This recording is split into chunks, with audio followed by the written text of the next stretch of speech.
In my last video, we heard how the South Carolina General Assembly was looking to address a current loophole in state law in which someone can be charged with homicide by neglect for children under 11 and homicide by neglect for 18 and over under elder abuse laws.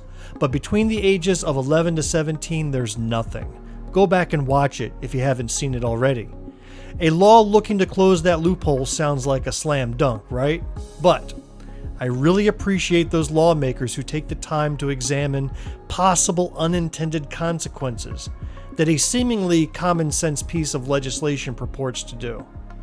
This is why I roll my eyes whenever I hear someone say, "It's common sense," when discussing a topic.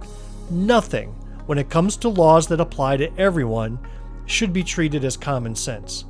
Here's Representative Spencer Wetmore bringing up some good points on this bill that warrant further discussion.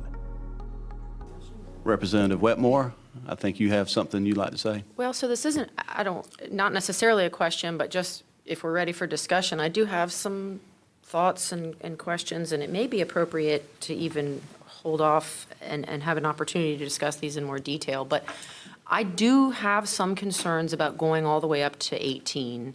I think, especially knowing that a 17-year-old can be out of their parents' home.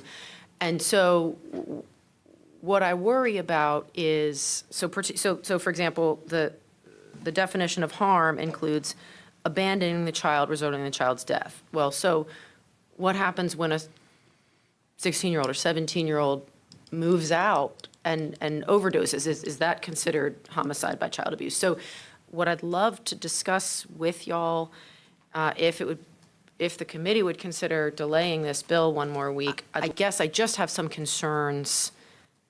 That's always my concern, is where there may be an unintended consequence, in sweeping something up. And I